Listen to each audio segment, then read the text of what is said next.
Hi guys, இன்னைக்கு நம்ம இந்த வீடியோல என்ன பார்க்க போறோம் அப்படின்னு பார்த்தீங்கன்னா, கேம் ஆஃப் த்ரான்ஸ்ல நார்த்ல நைட்ஸ் வாட்ச்னால பாதுகாக்கப்படுற வால் இருக்கு. அந்த வால் எப்போ, எதுக்காக, யாருனால கட்டப்பட்டுச்சு அப்படின்றது தான் இந்த வீடியோல தெளிவா பார்க்க போறோம். வித்தவுட் எனி டிலே வாங்க வீடியோக்குள்ள போலாம். ஆரம்ப காலத்துல வெஸ்ட்ரோஸ் ஆக்கிரமிச்சு வெஸ்ட்ரோஸ் முழுசும் வாழ்ந்துட்டு இருந்தவங்க சில்ட்ரன் ஆஃப் ஃபாரஸ்ட் அப்படின்னு சொல்லப்படுற இந்த வனப்புத்திரர்கள் தான். இவங்க வியர்வுட் அப்படின்ற மரத்தை தங்களோட கடவுளா வழிபட்டு வந்தாங்க. அந்த மரத்துக்கு நடுவுல ஃபேஸ் மாதிரியான ஒரு கார்விங் இருக்கும். இதே காலகட்டத்துல வெஸ்ட்ரோஸ்ல பெரிய உருவம் கொண்ட ஜெயன்ஸும் வாழ்ந்து வந்தாங்க. அவங்களுக்கும் வனப்புத்திரர்களுக்கும் அடிக்கடி சண்டை நடந்தது. பெரிய உருவம் கொண்ட இந்த ஜெயண்ட்ஸை வனப்புத்திரர்களால சமாளிக்கவே முடியல. இதனால வால்கனோஸ்ல இருந்து எடுக்கப்பட்ட டிராகன் கிளாஸ் அப்படின்ற ஒரு அரிய ஆயுதத்தை அவங்க எதிர்க்க பயன்படுத்தினாங்க. இந்த பக்கம் இந்த பிரச்சனை போயிட்டு இருக்க, எசோஸ்ல இருந்து இன்னொரு ஒரு பெரிய பிரச்சனை கிளம்பிச்சு. அவங்க தான் த ஃபர்ஸ்ட் மென் அப்படின்னு சொல்லப்படுற ஆதி மனிதர்கள். எசோஸ்ல பல இடங்கள்ல வாழ்ந்து வந்த இவங்க வெஸ்ட்ரோஸை நோக்கி கொஞ்சம் கொஞ்சமா நகர ஆரம்பிச்சாங்க. ஹார்ம் ஆஃப் டோன் அப்படின்ற ஒரு ஐலாண்டு வெஸ்ட்ரோஸையும் எசோஸையும் ஒன்று சேர்த்துச்சு. அந்த ஹார்ம் ஆஃப் டோன் வழியா வெஸ்ட்ரோஸ்க்கு வராங்க இந்த ஆதி மனிதர்கள். வந்தவங்க சும்மா இல்லாம வெஸ்ட்ரோஸ்ல இருந்த நிலங்களை தங்களுக்கு சொந்தமாக்குறாங்க. காடுகளை அழிச்சு அதுல விவசாயம் பண்ண ஆரம்பிக்கிறாங்க. இது மட்டும் இல்லாம இவங்க கடைசியா வனப்புத்திரர்கள் தங்களோட கடவுளா நினைச்சிட்டு இருக்க வியர்வுட் மரங்களையும் வெட்ட ஆரம்பிச்சாங்க. இத பார்த்துட்டு இருந்த வனப்புத்திரர்களுக்கு கடுமையான கோபம் வருது. அதனால ஆதி மனிதர்கள் மேல அவங்க போர் தொடுக்குறாங்க. ஆதி மனிதர்கள் வனப்புத்திரர்களை விட ரொம்பவே ஸ்ட்ராங்கா இருக்கிறாங்க. ஸ்டீல்னால செய்யப்பட்ட ஆயுதங்களையும் அவங்க வச்சிருந்தாங்க. இவங்கள சமாளிக்க முடியாம திணறிட்டு இருந்த வனப்புத்திரர்களுக்கு கடைசியா இருந்த ஒரே ஆயுதம் மேஜிக். மேஜிக் மூலியமா காட்டுல இருந்த ஓநாய்கள், அதுக்கப்புறம் கழுகுகள், பாம்புகள் எல்லாத்தையும் ஆதி மனிதர்கள் மேல இவங்க ஏவி விடுறாங்க. ஆனா அது பெரிய அளவுக்கு எடுபடல. ஆதி மனிதர்கள் அதுல இருந்து தப்பிச்சிடுறாங்க. இதுக்கு பழிவாங்குற விதமா ஆதி மனிதர்கள் வெஸ்டோஸ்ல இருந்த பல காடுகளை எரிக்கிறாங்க. வனப்புத்திரர்கள் பெரிய ராட்சச அலைகளை எழுப்பி இந்த ஆர்ம் ஆஃப் டோனை மூழ்கடிக்கவும் ட்ரை பண்றாங்க. அதுவும் பெரிய அளவுக்கு எடுபடாமே போயிருது. எல்லா நம்பிக்கையும் இழந்த அந்த வனப்புத்திரர்கள் கடைசியா ஒரு முடிவுக்கு வராங்க. அது என்ன அப்படின்னா, ஆதி மனிதர்களையே அவங்களுக்கு எதிரா திருப்பி விடுறது. அது மூலியமா இந்த போர் முடிவுக்கு வந்துரும் அப்படின்றத நம்பினாங்க.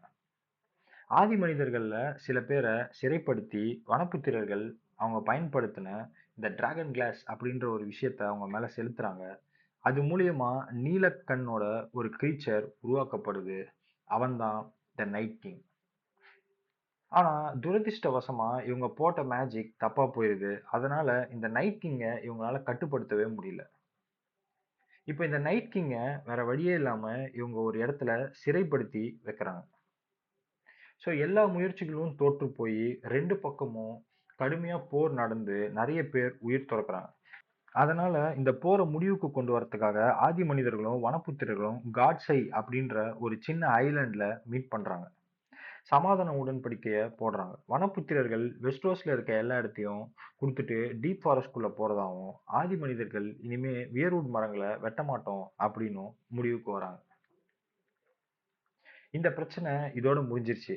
ஆனா இதுக்கு நடுவுல வனப்புத்திரர்கள் உருவாக்குன நைட் கிங் ஏதோ ஒரு இடத்துல பெரிய திட்டத்தோட சரியான நேரத்துக்காக காத்துட்டு இருந்தான். அவன் எவ்வளவு ஆபத்தானவன், அவனால வெஸ்ட்ரோஸ்க்கு என்ன அழிவு வரப்போகுது அப்படின்றத பத்தி அப்போ அவங்களுக்கு தெரியல.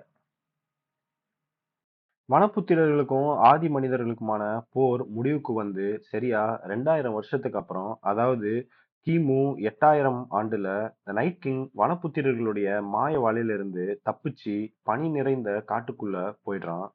இப்படி தப்பிச்சு போன நைட் கிங் ஒயிட் வாக்கர்ஸ் அப்படின்னு ஒரு பெரிய படையை உருவாக்கி அவங்கள வெஸ்ட்ரோஸை நோக்கி வழிநடத்தி வந்தான். இந்த ஒயிட் வாக்கர்ஸ் ஒரு ஜாம்பி மாதிரியான கிரீச்சர்ஸ். இவங்களுக்கு பசி பட்னின்னு எதுவுமே கிடையாது. நைட் கிங் சொல்றத அப்படியே செய்யக்கூடியவங்க.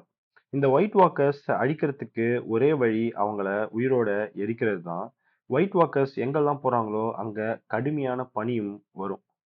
இந்த ஒயிட் வாக்கர்ஸை இப்படியே விட்டுட்டா மொத்த வெஸ்ட்ரோஸையும் ஆக்கிரமிச்சிருவாங்க அப்படின்னு புரிஞ்சுக்கிட்ட ஆதி மனிதர்கள் தங்களுடைய முன்னாள் எதிரிகளான வனப்புத்திரர்களோட கை கோக்குறாங்க. இப்போதான் நைட்ஸ் வாட்ச் அப்படின்ற போர் வீரர்கள் உருவாக்கப்படுறாங்க. இது மட்டும் இல்லாம டிராகன் கிளாஸ் அப்படின்ற பொருளை வச்சும் ஒயிட் வாக்கர்ஸை அழிக்க முடியும் அப்படின்னு கண்டுபிடிச்சி அதை பெரிய அளவுக்கு தயார் செய்ய ஆரம்பிக்கிறாங்க. ஒயிட் வாக்கர்ஸ்க்கும் ஆதி மனிதர்களுக்கும் இடையே கடுமையான போர் நடக்குது. வனப்புத்திரர்கள் தங்களுடைய மந்திரங்களை பயன்படுத்தி ஒயிட் வாக்கர்ஸை எதிர்த்து கடுமையா சண்டை போட்டாங்க. த லாங் நைட் அப்படின்னு சொல்லப்படுற இந்த போர் ரொம்பவே கடுமையா நடக்குது.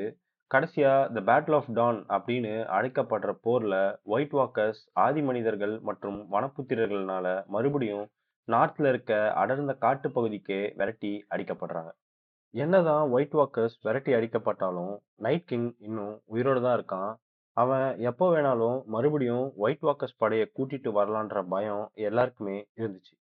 இந்த பயத்தை போக்கி ஒயிட் வாக்கர்ஸை மறுபடியும் வெஸ்ட்ரோஸ்குள்ள வரவிடாம பண்றதுக்காக பிராண்டன் ஸ்டார்க் ஒரு பெரிய சுவரை எழுப்பலாம் அப்படின்னு யோசனை சொல்றாரு. மக்கள் எல்லாரும் இதுக்கு ஒத்துக்க பிராண்டன் தலைமையில ஒரு பிரம்மாண்ட சுவர் எழுப்புறதுக்கான வேலையில இறங்குறாங்க ஆதி மனிதர்கள். வனப்புத்திரர்களும் இவங்களுக்கு உதவியா இருந்தாங்க. 300 மைல் தூரத்துல 700 அடி உயரத்துல கற்கள்னாலும் ஐஸ்னாலும் கட்டப்பட்ட இந்த பிரம்மாண்ட சுவர் வெஸ்ட்ரோசியே ரெண்டா பிரிச்சுது. இந்த சுவரை ஒயிட் வாக்கர்ஸ் தாண்டக்கூடாது அப்படின்னு பல மந்திர சக்திகளையும் பயன்படுத்தி கட்டியிருக்காங்க. இத பிராண்டன் ஸ்டார்க் தலைமையில கட்டினதுனால பிராண்ட் த பில்டர் அப்படின்ற பேரும் அவருக்கு வந்துச்சு. இந்த சுவரை பாதுகாக்க நைட் ஃபோர்ட் அப்படின்னு ஒரு 11 கோட்டைகளை வால் முழுக்க உருவாக்குறாங்க. மேலும் இந்த சுவரை பராமரிக்கவும் பாதுகாக்கவும் நைட்ஸ் வாட்ச் அப்படின்ற குழுவையும் உருவாக்குனாங்க. இந்த நைட்ஸ் வாட்ச்லயே மொத்தம் 3 பிரிவு இருக்கு. ரேஞ்சர்ஸ், பில்டர்ஸ் மற்றும் ஸ்டூவர்ட்ஸ். ரேஞ்சர்ஸ் ரோந்து பணிக்கு போவாங்க. பில்டர்ஸ் கட்டுமான வேலைகளை பார்ப்பாங்க. ஸ்டூவர்ட்ஸ் சமைக்கிறது, துவைக்கிற இதர வேலைகளை பார்த்தாங்க. இங்கேயும் கடுமையா உழைச்சி படிப்படியா முன்னேறி லார்ட் கமாண்டர் பதவி வரைக்கும் கூட போகலாம்.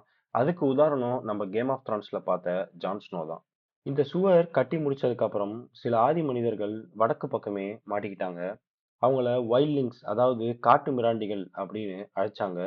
இந்த வைல்ட்லிங்ஸை தான் ஜான் ஸ்னோ கேம் ஆஃப் த்ரான்ஸ்ல வெஸ்ட்ரோஸ்க்கு கூட்டிட்டு வருவான். இதுதான் கைஸ் நார்த்ல வால் உருவாக்கப்பட்ட கதை. இந்த சுவர் எழுப்பினதுக்கு அப்புறம் தான் ஆதி மனிதர்கள் வெஸ்ட்ரோஸ்ல 7 சாம்ராஜ்யங்களையே உருவாக்குனாங்க. அதை பத்தி இன்னொரு வீடியோல தெளிவா பார்ப்போம். இந்த வீடியோ பிடிச்சிருந்து அப்படின்னா லைக் பண்ணுங்க, கமெண்ட் பண்ணுங்க, சேனலை சப்ஸ்கிரைப் பண்ணுங்க. இன்னொரு இன்ட்ரெஸ்டிங்கான வீடியோல உங்களை சந்திக்கிறேன். அது வரைக்கும் பை பை.